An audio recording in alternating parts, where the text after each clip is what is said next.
विश्वेश्वराय महादेवाय त्र्यंबकाय त्रिपुरांतकाय त्रिकाग्निकालाय कालाग्निरुद्राय नीलकंठाय मृत्युंजयाय सर्वेश्वराय सदाशिवाय श्रीमन्महादेवाय नमः। नमः सूर्याय चंद्राय मंगलाय बुधाय च गुरु शुक्र शनिभ्यश्च राहवे केतवे नमः। मृत्युंजयाय रुद्राय नीलकंठाय शंभवे अमृतेशाय सर्वाय ಮಹಾದೇವಾಯ ತೇ ನಮೋ ನಮಃ. ಆದಿತ್ಯಾದಿ ನವಗ್ರಹಗಳನ್ನ ಪ್ರಾರ್ಥನೆ ಮಾಡಿದ್ದಾಯ್ತು. ಇನ್ನು ರಾಶಿ ಫಲಗಳತ್ತ ಗಮನ ಹರಿಸೋದಾದ್ರೆ, ವೃಷಭ ರಾಶಿ ವೃಷಭ ಲಗ್ನದಲ್ಲಿರ್ತಕ್ಕಂಥವರಿಗೆ ಚಂದ್ರನ ಆಸ್ಥಾನ ಚೆನ್ನಾಗಿದ್ದು ಗುರುವಿನ ಅನುಗ್ರಹ ಇದ್ದು ಇಷ್ಟಾರ್ಥವನ್ನ ಸಿದ್ಧಿಪಡಿಸ್ಕೊಳ್ತಕ್ಕಂಥ ಯೋಗ ಫಲ ಇದೆ. ವ್ಯಾಪಾರದಲ್ಲಾಗ್ಲಿ ವ್ಯವಹಾರಗಳಲ್ಲಾಗ್ಲಿ ಅಂದುಕೊಂಡಂತ ಕೆಲಸ ಸ್ವಲ್ಪ ಮಂದಗತಿ ಇರಬಹುದು, ಅಂದ್ರೆ ಬೇಗ ಇಲ್ದಿರೇ ಇರಬಹುದು, ಆದ್ರೆ ಕೆಲಸದಲ್ಲಿ ಕಾರ್ಯಸಿದ್ಧಿ ಇದೆ. ಹಾಗೆ ತಾವು ಅಂದುಕೊಂಡಷ್ಟು ಲಾಭ ಇದೆ. ಮನಸ್ಸಲ್ಲಿ ಯಾವುದೇ ಆತಂಕ ಇಲ್ದಿರ, ಭಯಪಡಬೇಕಾದಿಲ್ದಿರ ಧೈರ್ಯವಾಗಿ ತಾವು ಒಂದು ಹೆಜ್ಜೆ ಮುಂದಕ್ಕೆ ಹಾಕ್ಬೋದು. ಯಾವುದೇ ಒಂದು ಕೆಲಸಗಳನ್ನು ಮಾಡಬೇಕಾದ್ರೂ ಸ್ವಲ್ಪ ತಾಳ್ಮೆ ಬೇಕು. ವೃತ್ತಿಯಲ್ಲಿ ಅಭಿವೃದ್ಧಿ ಬೇಕು. ಹಾಗೆ ಸಾಕು ಪ್ರಾಣಿಗಳ ಹತ್ರ ಬಹಳ ಹುಷಾರಾಗಿರ್ಬೇಕು. ಹಾಗೆ ಮೇಲಧಿಕಾರಿಗಳು ಆಡುವ ಮಾತಿಗೆ ತಾವು ಕಣ್ಣೀರು ಹಾಕುವಂತ ಪರಿಸ್ಥಿತಿ ಎದುರಾಗ್ಬೋದು, ಆದಷ್ಟು ಜಾಗ್ರತೆ ಬೇಕು. ಹಾಗೆ ಯಾವುದೇ ಒಂದು ಕೆಲಸ ಮಾಡಬೇಕಾದ್ರೂ ನಿಮ್ಮ ಕುಲದೇವರನ್ನ, ನಿಮ್ಮ ಧರ್ಮದ ಗುರುಗಳನ್ನ ಮನಸ್ಸಲ್ಲಿ ಪ್ರಾರ್ಥನೆ ಮಾಡ್ಕೊಳ್ಳಿ. ಹಾಗೆ ಮನೆಯಲ್ಲಿರ್ತಕ್ಕಂಥ ನಿಮ್ಮ ತಂದೆಯ ಪಾದ ಮುಟ್ಟಿ ನಮಸ್ಕಾರ ಮಾಡಿ ತಂದೆಯ ಅನುಭವದ ಮಾತುಗಳನ್ನು ಆಲಿಸೋದ್ರಿಂದ ವೃಷಭ ರಾಶಿಯವರು ಖಂಡಿತ ಒಳಿತನ್ನ ಸಿದ್ಧಿಪಡಿಸ್ಕೊಳ್ತೀರಿ. ವೃಷಭ ರಾಶಿ ವೃಷಭ ಲಗ್ನದಲ್ಲಿರ್ತಕ್ಕಂಥವ್ರಿಗೆ ಭೂಮಿಗೆ ಸಂಬಂಧಪಡ್ತಕ್ಕಂಥ ವಿಚಾರದಲ್ಲಿ ಒಂದಷ್ಟು ಲಾಭವನ್ನ ಸಿದ್ಧಿಪಡಿಸ್ಕೊಳ್ತಕ್ಕಂಥ ಯೋಗ ಫಲ ಇದೆ. ಹಾಗಾಗಿ ಭೂಮಿಗೆ ಸಂಬಂಧಪಡ್ತಕ್ಕಂಥ ವಿಚಾರದಲ್ಲಿ ತಾವು ಶ್ರಮಿಸಿದಷ್ಟು ಫಲವಿದೆ. ತಮ್ಮ ಶ್ರಮಕ್ಕೆ ತಕ್ಕ ಪ್ರತಿಫಲ ತಾವು ಸಿದ್ಧಿಪಡಿಸ್ಕೊಳ್ಬಹುದು. ಯಾವುದೇ ಒಂದು ಯೋಗ ಫಲ ನಿಮಗೆ ಸಿದ್ಧಿ ಆಗಬೇಕಾದ್ರೂ ಮೊದಲು ಕುಲದೇವರ ಪ್ರಾರ್ಥನೆ ಬೇಕು.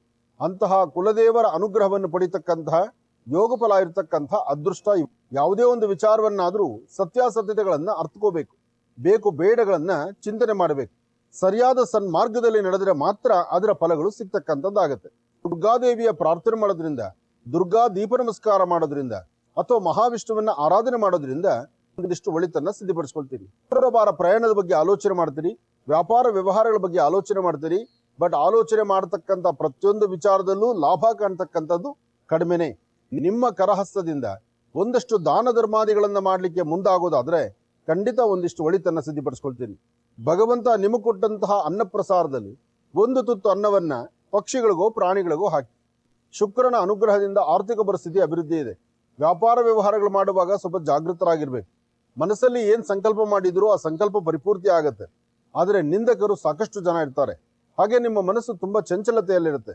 ಆ ಮನಸ್ಸಲ್ಲಿರ್ತಕ್ಕಂಥ ಚಂಚಲತೆಯನ್ನು ದೂರ ಮಾಡ್ಕೊಳ್ಳಿಕ್ಕೋಸ್ಕರ ಶಿವಾರಾಧನೆ ಮಾಡ್ತಕ್ಕಂಥದ್ದು, ಗ್ರಹಗಳನ್ನ ಆರಾಧನೆ ಮಾಡ್ತಕ್ಕಂಥದ್ದು, ಹಾಗೆ ಒಂದು ದೇವಿಯ ಸಾನ್ನಿಧ್ಯದಲ್ಲಿ ಇಷ್ಟು ಮಂಗಳ ದ್ರವ್ಯಗಳನ್ನ ಕೊಡ್ತಕ್ಕಂಥದ್ದು. ಮಂಗಳ ದ್ರವ್ಯಗಳನ್ನ ಕೊಟ್ಟು ಒಂದು ಪ್ರಾರ್ಥನೆ ಮಾಡಿ ಬಂದ್ರೆ ಇನ್ನಷ್ಟು ಅದ್ಭುತವಾದ ಫಲವನ್ನ ತಾವು ಸಿದ್ಧಿಪಡಿಸ್ಕೊಳ್ತೀರಿ. ಯಾವುದೇ ಕೆಲಸ ಮಾಡಬೇಕಾದ್ರೂ ತಾಳ್ಮೆ ಬೇಕು, ಸಮಾಧಾನ ಬೇಕು. ವಿದ್ಯಾರ್ಥಿಗಳು ಓದೋದ್ರ ಕಡೆ ಹೆಚ್ಚು ಮುಂದಿರಬೇಕು. ನಿಮ್ಮ ವಿದ್ಯಾರ್ಜನೆ ಮತ್ತಷ್ಟು ಅಭಿವೃದ್ಧಿ ಆಗುವಂತ ಕಾಲನೂ ಇದೆ. ಹಾಗಾಗಿ ಮಕ್ಕಳ ವಿದ್ಯಾಭ್ಯಾಸಕ್ಕಾಗ್ಲಿ, ಮಾಡುವ ಉದ್ಯೋಗದಲ್ಲಾಗ್ಲಿ, ನಡೆಸುವಂತ ಯಾವುದೇ ಒಂದು ವ್ಯವಹಾರಗಳಾಗ್ಲಿ ಅಭಿವೃದ್ಧಿಯನ್ನ ಕಾಣ್ತೀರಿ. ಅದರಲ್ಲೂ ಒಂದು ಪುಣ್ಯಕ್ಷೇತ್ರ, ಒಂದು ತೀರ್ಥಕ್ಷೇತ್ರ ಅಥವಾ ದೇವರ ಸಾನ್ನಿಧ್ಯ ಅಥವಾ ದೇವರ ಮೇಲೆ ಅಪಾರವಾದಂತಹ ಒಂದು ನಂಬಿಕೆ, ಯಾವುದನ್ನಾದ್ರೂ ನಂಬಬೇಕು. ನಂಬಿಕೆಯಿಂದಲೇ ಜೀವನ. ನೀವು ಮಾಡುವಂತಹ ನಿಮ್ಮ ಕೆಲಸ ಕಾರ್ಯಗಳಲ್ಲಿ ಮತ್ತಷ್ಟು ಲಾಭದಾಯಕವಾಗಿರ್ತಕ್ಕಂಥ ಅಂಶ ನಿಮ್ದಾಗಬೇಕಾದ್ರೆ ಮೊದಲು ತಾವು ಮಾಡಬೇಕಾಗಿರ್ತಕ್ಕಂಥದ್ದು ನಿಮ್ಮ ಮನೆ ಪ್ರಾಂತ್ಯದಲ್ಲಿರ್ತಕ್ಕಂಥ ಬೇವಿನ ವೃಕ್ಷಕ್ಕೆ ಹೋಗಿ ಒಂದು ಪ್ರದಕ್ಷಿಣೆ ಮಾಡಿ ನಮಸ್ಕಾರ ಮಾಡ್ತಕ್ಕಂಥದ್ದು. ಬೇವಿನ ವೃಕ್ಷದ ಹತ್ರ ನಮಸ್ಕಾರ ಮಾಡಿ ಎಲ್ಲವೂ ತಾವು ಹೇಳಿದಾಗೆ ನಡೆಯುತ್ತೆ ಅಂತಲ್ಲ. ಪ್ರಾರಂಭಿಕ ಹಂತದಲ್ಲಿ ಒಂದಷ್ಟು ಲಾಭ ಅನ್ಸಿದ್ರೆ ಮಧ್ಯದಲ್ಲಿ ಒಂದಷ್ಟು ಸಮಸ್ಯೆ ಆಗ್ಬೋದು. ಆದ್ರೆ ಸಮಸ್ಯೆಗಳಿಂದಲೂ ಸಹಿತ ದಾಟಿಕೊಂಡು ಒಂದಷ್ಟು ಲಾಭವನ್ನ ಸಿದ್ಧಿಪಡಿಸ್ಕೊಳ್ತಕ್ಕಂಥ ಯೋಗಫಲ ಇಂತಹ ಒಂದು ಅದೃಷ್ಟದ ಕಾಲವನ್ನ ತಾವು ಸಿದ್ಧಿಪಡಿಸ್ಕೊಳ್ಬಹುದು. ಗುರು ಇರ್ತಕ್ಕಂಥ ಆಸ್ಥಾನ ಚೆನ್ನಾಗಿದೆ. ಗುರು ಇರ್ತಕ್ಕಂಥ ಆಸ್ಥಾನ ಚೆನ್ನಾಗಿದೆ ಅಂದ್ರೆ ಆರ್ಥಿಕ ಪರಿಸ್ಥಿತಿ ಪರವಾಗಿಲ್ಲ, ವ್ಯಾಪಾರ ಪರವಾಗಿಲ್ಲ. ಭೂಮಿನ ನಂಬಿ ಬದುಕುವಂತವರಿಗೆ, ರೈತರಾಗ್ಲಿ, ರಿಯಲ್ ಎಸ್ಟೇಟ್ ವ್ಯಾಪಾರಿಗಳಿಗಾಗ್ಲಿ ನಿಮ್ಗೆ ಅನುಕೂಲ ಇದೆ. ರಾಜಕೀಯ ವ್ಯಕ್ತಿಗಳಿಗೂ ಅಷ್ಟೇ ಅನುಕೂಲ ಇದೆ. ಹಾಗೆ ಸಾಧ್ಯವಾದ್ರೆ ಒಂದು ಚಿಟಿಗೆಯಷ್ಟು ಹೆಸರು ಕಾಳನ್ನ ಉತ್ತರಾಭಿಮುಖವಾಗಿ ನಿಂತು ದೃಷ್ಟಿ ತೆಗೆದು ಅದನ್ನ ಈಶಾನ್ಯಕ್ಕೆ ಹಾಕೋದ್ರಿಂದ ಒಂದಷ್ಟು ಮಟ್ಟಿಗೆ ಲಾಭವನ್ನು ಗಳಿಸ್ತೀರಿ. ಇದರ ಜೊತೆಗೆ ಕಪ್ಪು ಬಣ್ಣದ ಶ್ವಾನ, ಸಂಪೂರ್ಣವಾಗಿ ಕಪ್ಪಿರ್ತಕ್ಕಂತಹ ಕಪ್ಪು ಬಣ್ಣದ ಶ್ವಾನವನ್ನ ಕಂಡು ಶ್ವಾನಕ್ಕಿಷ್ಟು ಪದಾರ್ಥವನ್ನ ಹಾಕಿ ಒಂದು ಪ್ರಾರ್ಥನೆ ಮಾಡಿದ್ರೆ ಬರ್ತಕ್ಕಂತಹ ಯಾವುದೇ ಒಂದು ಸಮಸ್ಯೆಗಳಿಗಾದ್ರೂ ಒಂದು ಪರಿಹಾರವನ್ನ ಆಗಿಂದಾಗ್ಲೇ ತಾವು ಕಂಡುಕೊಳ್ಬಹುದು. ಹಾಗೆ ಹಣಕಾಸಿನ ವಿಚಾರದಲ್ಲಿ ಬಹಳ ಜೋಪಾನ. ಕೈಯಲ್ಲಿರ್ತಕ್ಕಂಥ 3 ಕಾಸೋ 6 ಕಾಸೋ ಜೋಡಿಸಿಟ್ಕೊಂಡಿರ್ತಕ್ಕಂಥ ಒಂದಷ್ಟು ದುಡ್ಡು ಅದನ್ನ ಮತ್ತೊಬ್ಬರನ್ನ ನಂಬಿ ಕೊಡ್ತಕ್ಕಂಥದ್ದು ಅಥವಾ ಇನ್ನೊಬ್ಬರ ಕಷ್ಟ ಅಂತ ಬರ್ತಕ್ಕಂಥದ್ದು, ಅವ್ರ ಕಷ್ಟಕ್ಕೆ ಏನೋ ಸಹಾಯ ಮಾಡಬೇಕು ಅಂತ ಕೊಡ್ತಕ್ಕಂಥದ್ದು. ಆದ್ರೆ ಯಾವುದೂ ಪುನಃ ವಾಪಸ್ ಬರ್ದಿರ ಕಣ್ಣೀರು ಹಾಕುವಂತ ಪರಿಸ್ಥಿತಿ. ಒಬ್ಬರನ್ನ ನಂಬಬೇಕಾದ್ರೂ ನಿಮ್ಮ ನಂಬಿಕೆಯ ಮನಸ್ಸು ಆ ಕ್ಷಣ ಹೇಗಿದೆ ಅನ್ನೋದನ್ನ ಅರ್ಥ ಮಾಡ್ಕೊಳ್ಳಿ. ಇಲ್ಲ ಅಂದ್ರೆ ಸಮಸ್ಯೆ ಎಂಬತಕ್ಕಂಥ ಸೆರೆಮಾಲೆಗೆ ನೀವು ತಲೆ ಬಗ್ಗಿಸ್ಬೇಕಾಗತ್ತೆ. ಬಹಳ ಜೋಪಾನ, ಎಚ್ಚರಿಕೆ ಇರಲಿ. ವೃಶ್ಚಿಕ ರಾಶಿ, ಯಾವ ಕೆಲಸವೇ ಆದ್ರೂ, ಯಾವುದೇ ವೃತ್ತಿ ಧರ್ಮ ಆದ್ರೂ, ಯಾವುದು ಬೇಕು ಯಾವುದು ಬೇಡ, ಸರಿ ತಪ್ಪುಗಳ ಸರಿಯಾದ ಚಿಂತನೆ ಬೇಕು. ಹಾಗೆ ನಿಮ್ಮ ಮನಸ್ಸಲ್ಲಿರ್ತಕ್ಕಂಥ ದ್ವಂದ್ವ ನಿಲುವನ್ನು ದೂರ ಮಾಡ್ಕೊಳ್ಬೇಕು. ಮನೆಯಲ್ಲಿರ್ತಕ್ಕಂಥವ್ರು ಯಾರೊಬ್ಬರಾದ್ರೂ, ಯಾರಾದ್ರೂ ಒಬ್ರು ಹಿರಿಯರು ಒಂದು ಮಾತು ಹೇಳಿದ್ರೆ ಆ ಮಾತನ್ನ ಆಲಿಸ್ಬೇಕು. ಸರಿಯಾದ ಸಮಯಕ್ಕೆ ಆಹಾರ ತಗೊಳ್ಳಿ. ನಿಮ್ಮ ಆರೋಗ್ಯದ ಕಡೆ ಹೆಚ್ಚು ಗಮನ ಕೊಡಿ. ಅದರಲ್ಲೂ ಹೆಣ್ಣು ಮಕ್ಕಳು ಸ್ವಲ್ಪ ಮೌನದಿಂದಿರಿ. ಇವರ ವಿಚಾರಕ್ಕೂ ಸಹಿತ ರೌದ್ರವಾಗುವಂಥದ್ದು, ವ್ಯಾಜ್ಯಗಳು ಮಾಡ್ಕೊಳ್ತಕ್ಕಂಥದ್ದು, ಇಲ್ಲದೆ ತೊಂದರೆ ತಾಪತ್ರೆಗೆ ಸಿಲುಕೊಳ್ಳುವಂತ ಪರಿಸ್ಥಿತಿ ಇದೆ. ತುಂಬಾ ಬೆನ್ನೋವಾಗ್ಲಿ, ಮೊಣಕಾಲು ನೋವಾಗ್ಲಿ, ಅಥವಾ ಮೀನು ಮಾಂಸಖಂಡಗಳು ನೋವು ಬರ್ತಕ್ಕಂಥದ್ದು, ಸಣ್ಣ ಪುಟ್ಟ ಪೆಟ್ಟು ಮಾಡ್ಕೊಳ್ತಕ್ಕಂಥದ್ದು, ಯಾರಾದ್ರೂ ನಿಂದನೆಯ ಮಾತಾಡಿದಾಗ ಕಣ್ಣೀರು ಹಾಕುವಂತ ಪರಿಸ್ಥಿತಿ ಎದುರಾಗುವಂಥದ್ದು, ವ್ಯಾಪಾರ ವ್ಯವಹಾರಗಳು ಮಾಡುವಾಗ ವೃತ್ತಿಯಲ್ಲಿ ಅಭಿವೃದ್ಧಿ ಕಾಣಬೇಕು ಎಂಬತಕ್ಕಂಥ ಹಂಬಲ. ಆದರೆ ಯಾವುದೊಂದು ಕೆಲಸ ಮಾಡಬೇಕಾದ್ರೂ ಯಾವುದ್ರ ಕಡೆನೂ ಗಮನ ಹರಿಸ್ಲಿಕ್ಕೆ ಆಗದಂತ ರೀತಿಯಲ್ಲಿದೆ. ಇದಕ್ಕಾಗಿ ತಾವು ಮಾಡಬೇಕಾಗಿರ್ತಕ್ಕಂಥದ್ದು, ಪೂರ್ವಾಭಿಮುಖವಾಗಿ ನಿಂತು ಸೂರ್ಯ ದೇವರನ್ನ ಪ್ರಾರ್ಥನೆ ಮಾಡ್ತಾ ಒಂದು ಚಿಟಿಗೆಯಷ್ಟು ಬಿಳಿ ಸಾಸಿವೆ ಇದ್ರೆ ದೃಷ್ಟಿ ತೆಗೆದು ಆಚೆ ಕಡೆ ಹಾಕಿ, ಯಾರಾದ್ರೂ ಮಕ್ಕಳಿಗೋ ಹಿರಿಯರಿಗೋ ಒಂದಿಷ್ಟು ಹಣ್ಣು ಹಂಪಲುಗಳನ್ನು ಕೊಟ್ಟು ಒಳ್ಳೆ ಮನಸ್ಸಿನಿಂದ ಮನೆಯಿಂದ ಆಚೆ ಹೊರಡಬೇಕು. ಉದ್ಯೋಗಕ್ಕಾಗೋ, ವ್ಯವಹಾರಗಳಿಗಾಗೋ, ಸ್ವಂತ ಉದ್ಯೋಗಕ್ಕಾಗೋ ನಿಮ್ಮ ಪ್ರಯತ್ನ ಇರಬೇಕು. ಕೆಲಸ ಕಾರ್ಯಗಳಲ್ಲಿ ಸ್ವಲ್ಪ ಮಂದಗತಿಯಲ್ಲಿ ಸಾಗೋದಾದ್ರೂ ಕೆಲಸ ಕಾರ್ಯಗಳನ್ನ ಖಂಡಿತ ಕಾರ್ಯಸಿದ್ಧಿ ಮಾಡ್ಕೊಳ್ತೀರಿ. ದೂರ ಪ್ರಯಾಣ, ಪುಣ್ಯಕ್ಷೇತ್ರ, ತೀರ್ಥಕ್ಷೇತ್ರ ಅಥವಾ ದೇವರ ಸಾನ್ನಿಧ್ಯ ಅಥವಾ ಒಂದು ಯಾವ್ದಾದ್ರು ಒಂದು ಕೆಲಸ ಕಾರ್ಯಗಳನ್ನ ಕೈಗೆತ್ತಿಕೊಂಡ್ರೆ ಸ್ವಲ್ಪ ನಿಧಾನ ಆದ್ರೂ ಆ ಕೆಲಸ ಕಾರ್ಯಗಳನ್ನ ಪರಿಪೂರ್ತಿ ಮಾಡ್ಕೊಳ್ತಕ್ಕಂಥ ಯೋಗ ಫಲ ಇದೆ. ಹಾಗೆ ಆರ್ಥಿಕ ಪರಿಸ್ಥಿತಿ, ಹಣಕಾಸಿನ ವಿಚಾರದಲ್ಲೂ ಸಹಿತ ತಾವು ಏನ್ ಸಂಕಲ್ಪ ಮಾಡ್ತೀರೋ ಮಾಡುವಂತ ಸಂಕಲ್ಪ ಪರಿಪಕ್ವವಾಗಿ ಸಿದ್ಧಿಪಡಿಸಿಕೊಂಡು ಸಂಕಲ್ಪವನ್ನ ಪರಿಪೂರ್ತಿ ಮಾಡ್ಕೊಳ್ತಕ್ಕಂಥ ಯೋಗ ಫಲ ನಿಮ್ಮ ಭವಿಷ್ಯದಲ್ಲಿದೆ.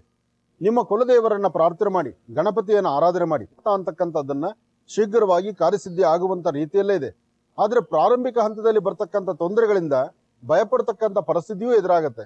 ಇದಕ್ಕಾಗಿ ನೀವು ಮಾಡಬೇಕಾದ್ದು, ಒಂದು ಚಿಟಿಗೆಯಷ್ಟು ಅವರೆಬೇಳೆ, ಒಂದು ಚಿಟಿಗೆಯಷ್ಟು ಹುರುಳಿಕಾಳು. ಅವರೆಬೇಳೆ ಮತ್ತು ಹುರುಳಿಕಾಳನ್ನ ಏಕಕಾಲದಲ್ಲಿ ದೃಷ್ಟಿ ತೆಗೆದು ಆಚೆ ಹಾಕೋದ್ರಿಂದ, ಅವರೆಬೇಳೆ ಅಂದ್ರೆ ಶುಕ್ರ, ಹುರುಳಿಕಾಳು ಅಂದ್ರೆ ಕೇತು. ಶುಕ್ರ ಮತ್ತೆ ಕೇತುಗೆ ಸಂಬಂಧಪಟ್ಟಂತ ರೀತಿಯ ಒಂದು ಪ್ರಾರ್ಥನೆಯನ್ನ ಸಲ್ಲಿಸಿ ದುರ್ಗಾ ದೀಪ ನಮಸ್ಕಾರ ಅಥವಾ ದುರ್ಗಾ ಸಪ್ತಶತಿಯನ್ನ ತಾವು ಆಲಿಸಿದ್ರೆ ಖಂಡಿತ ಹೆಚ್ಚಿನ ಫಲವನ್ನ ತಾವು ಸಿದ್ಧಿಪಡಿಸ್ಕೊಳ್ತೀರಿ. ತೃಪ್ತಿಕರವಾದಂತಹ ಫಲವನ್ನ ಸಿದ್ಧಿಪಡಿಸ್ಕೊಳ್ತಕ್ಕಂಥ ಯೋಗ ಫಲ ಆದ್ರೂ ಮಾಡುವಂತ ಪ್ರತಿಯೊಂದು ಕೆಲಸ ಕಾರ್ಯಗಳಲ್ಲೂ ಸಹಿತ ಅಡ್ಡಿ ಆತಂಕ ಎಂಬತಕ್ಕಂಥದ್ದಿದೆ. ಆದ್ರೆ ತಾಯಿ ದುರ್ಗೆಯನ್ನ ಪ್ರಾರ್ಥನೆ ಮಾಡೋದ್ರಿಂದ ಅಥವಾ ಮನೆಯಲ್ಲಿರ್ತಕ್ಕಂಥ ಹಿರಿಯರ ಮಾತನ್ನ ಆಲಿಸೋದ್ರಿಂದ ಅಥವಾ ವಿದ್ಯಾರ್ಥಿಗಳು, ಉಪಾಧ್ಯಾಯರು, ಅಧ್ಯಾಪಕರು, ಟೀಚರ್ಸ್ ಅವ್ರು ಹೇಳೋ ಮಾತು ಕೇಳೋದ್ರಿಂದ ಖಂಡಿತನ ಸಿದ್ಧಿಪಡಿಸ್ಕೊಳ್ತೀರಿ. ಯಾವುದೇ ಒಂದು ಕೆಲಸವಾಗ್ಲಿ, ಯಾವುದೇ ಒಂದು ವಿಚಾರವಾಗ್ಲಿ ಉದ್ವಿಗ್ನವಾಗ್ತಕ್ಕಂಥದ್ದು, ಮನಸ್ಸನ್ನು ನೊಂದುಕೊಳ್ತಕ್ಕಂಥದ್ದು, ಬೇಡವಾದ ವಿಚಾರಗಳ ಕಡೆ ಹೆಚ್ಚು ಗಮನ ಕೊಡ್ತಕ್ಕಂಥ ಪರಿಸ್ಥಿತಿ ಎದುರಾಗುತ್ತೆ. ಆದಷ್ಟು ಜವಾಬ್ದಾರಿ ಇರಲಿ, ಎಚ್ಚರಿಕೆ ಇರಲಿ. ಒಳ್ಳೇದಾಗ್ಲಿ. ಮೀನರ ಹಣಕಾಸಿನ ವಿಚಾರದಲ್ಲಿ ಪರವಾಗಿಲ್ಲ, ವಿದ್ಯಾರ್ಥಿಗಳ ಓದು ಮತ್ತಷ್ಟು ಅನುಕೂಲ. ಹಾಗೆ ಉದ್ಯೋಗಕ್ಕಾಗಿ ಪರಿತಪಿಸ್ತಿರ್ತಕ್ಕಂಥವ್ರಿಗೆ, ಉದ್ಯೋಗಾಕಾಂಕ್ಷಿಗಳಿಗೆ ಒಂದು ಉದ್ಯೋಗದ ಕಡೆ ಒಂದು ದಾರಿ ಸಿಗ್ತಕ್ಕಂಥದ್ದು ಅಥವಾ ಒಂದು ಮಾರ್ಗಸೂಚಿ ಸಿಗ್ತಕ್ಕಂಥದ್ದು ಅಥವಾ ನಂಬಿರ್ತಕ್ಕಂಥವ್ರು ಒಂದಿಷ್ಟು ಕೈ ಹಿಡಿದು ನಡೆಸ್ತಕ್ಕಂಥದ್ದು, ಒಂದು ಒಳ್ಳೆ ಮನರಂಜನಾ ಕ್ಷೇತ್ರಕ್ಕೆ ಹೋಗಿ ಬರ್ತಕ್ಕಂಥದ್ದು, ಹಾಗೆ ಯಾವುದೇ ಒಂದು ಕೆಲಸಕ್ಕೆ ಕೈ ಇಟ್ಟರು ಸಹಿತ ಆ ಕೆಲಸದ ಪ್ರಾರಂಭದಲ್ಲೇ ಒಂದಷ್ಟು ಲಾಭವನ್ನು ಗಳಿಸುವಂತಹ ಯೋಗ ಫಲ ನಿಮ್ಮ ಭವಿಷ್ಯದಲ್ಲಿದೆ. ಇವತ್ತು ನೀವು ಯಾವುದೇ ಕೆಲಸ ಕಾರ್ಯಗಳು ಮಾಡಬೇಕಾದ್ರೂ ಸ್ವಲ್ಪ ತಾಳ್ಮೆ ಬೇಕು, ಸಮಾಧಾನ ಬೇಕು. ಒಳ್ಳೇದಾಗ್ಲಿ, ಶುಭವಾಗ್ಲಿ.